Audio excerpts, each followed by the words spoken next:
Nakadeliver si Concon sa iyo doon sa Soler, di ba? Inamin mo naman yun eh. Opo. Okay. Pero wala ko kami pinag-usapan ko pang natatanong ko. Wala po. Tanong niyo po. Hindi ka ba nagulat? May darating na magdadala ng ganong kalaking halaga. Kasi po, sabi po niya, darating ko siya para i-explain ko paano. Explain ng ano. Yung transaction po, para kausapin ko sila pera, di ba? Dala-dala niya yung pera, di ba? Opo. At no time did he ever visit you without bringing some cash. Opo. So who gave him the instructions to bring the cash to you? And you must have accepted. Si Gao po tsaka si Ding na sinabi magdala sa cash. Yung si Ding ho tsaka si Gao. Si Gao ang nagsabi. Hindi naman nila kilala si Gao. O nga, nandun po din sila eh.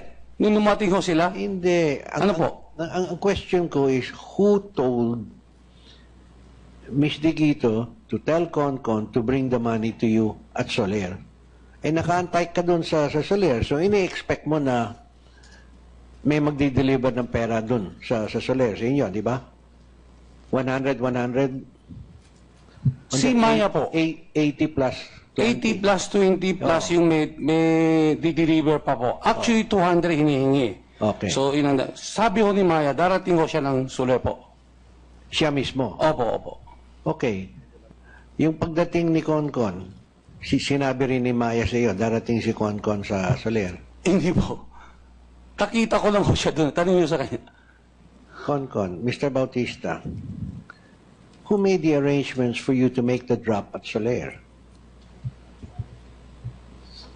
Sir, She did. Sir, no, yeah. I was the one who was in contact with Maya to bring the funds there. That's why it was my delivery in Soler. All right. We were So supposed was to it- have dinner with Concon. That's why he went there. And then All we right. saw each other there. Now, the committee is trying to find out who gave instructions to you to deliver it to Mr. Kim Wong at Soler. Maya. Yes, Alright. Your Honor. Wei Kang-su. Wei Kang-su. To deliver to Wei that's Kang-su. the biggest ghost in this whole affair. We don't know where he is. We have no record of his being in the country, and everybody uses him as an excuse. Even the so-called missing $18 million, he is being used as the excuse that it was delivered to him. But we want to know, Mr. Kim Wong must have known that you were coming to deliver the cash. So therefore, Ms. Digito told Kim Wong that you were going to deliver the cash to Kim Wong at Soler. Is that correct, Ms. Digito? Sir, I'm sorry. Yung pag-meeting ni Ms. Bautista at ni Kim Wong dun po sa Soler, you were the one who made that arrangement, obviously. Sir, hindi po. Ay, hindi nga sila magkakilala. Who made that arrangement? Magkakilala po sila. Hindi lang po siguro alam ni Hindi, Sir. Pero you are in control of the money. You're in control of the account, di ba? Sir, what I instructed FIREM nung February 5, yun nga po, parang i-remit sa Bloomberry and Eastern Hawaii. Did you instruct PhilRem, whoever it is, Mr. or Miss Bautista, to meet Kim Wong at Soler? And Sir, deliver wala money? po. Sinasabi nga ni Miss Bautista, kayo ho nag-instruct sa kanya.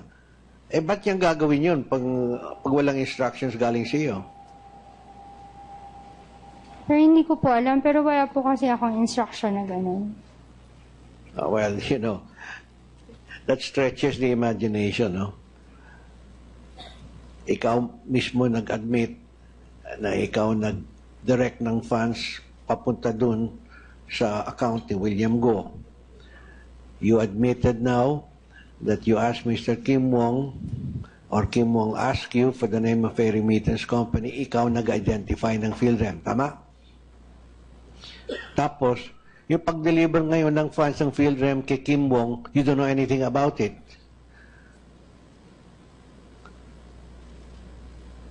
That stunts the imagination. Eh, anong gagawin ng PhilRem sa pera? Sinabi mo sa PhilRem, eto, may $81 million dyan sa inyo. I-convert mo nga sa pesos. So what were your instructions? To whom were they supposed to deliver the $81 million or its equivalent in pesos?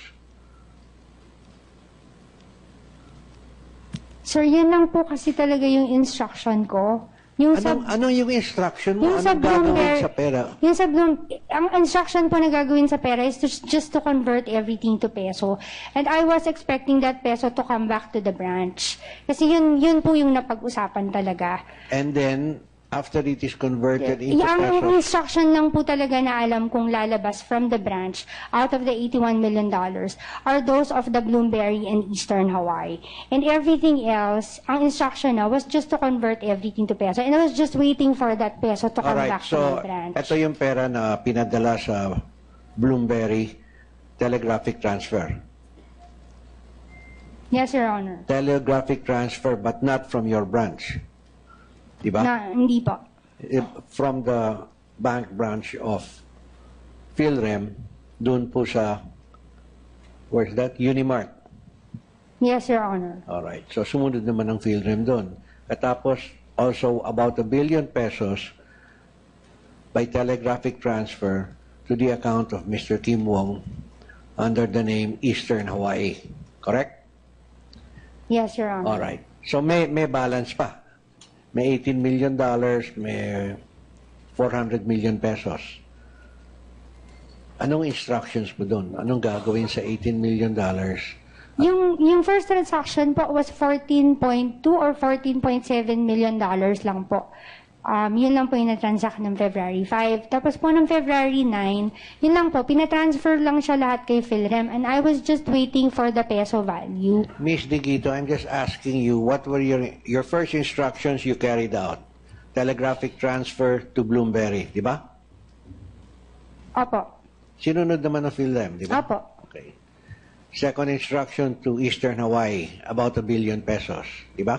Yes, Your Honor. Alright. Yung balance, tinatanong ko po sa inyo, anong instructions na gawin mo dun sa balance? Yun nga po, yung instruction is to transfer to them, have them convert it to peso, and then return the peso funds to Jupiter branch, which did not happen. As to cash so delivery, PhilRem was supposed to redeposit the peso balance, value. the peso with the Jupiter branch. Yes, Your Honor. PhilRem, would you like to respond to that? Sir, I don't know. Under whose name will we deposit it back?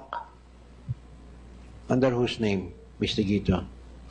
Sir, the 5 accounts has a peso account. Peso account ni William Go. Yung 5 accounts po na may dollar, meron din silang pesos. Meron silang peso accounts that was open December. Sino po? Yung Lagrosas and Company? Yes, yung 5 accounts Meron po. pa rin silang peso account. Opo. Sino nag-open nun? Kami po, sa branch. So there are 10 accounts, 2 each. Yes, Your Honor. Can you confirm that? Yes, Your Honor. And actually, in her reply, she said, on December 8, 2015, I again received a call from Mr. Lagrosas requesting me to set up additional peso accounts for all of them. Where is Mr. Lagrosas? Sir, when she speaks of Mr. Lagrosas, I was speaking of Mr. Kim Wong. Kim, ang dami mo palang pangalan eh. Ikaw ba?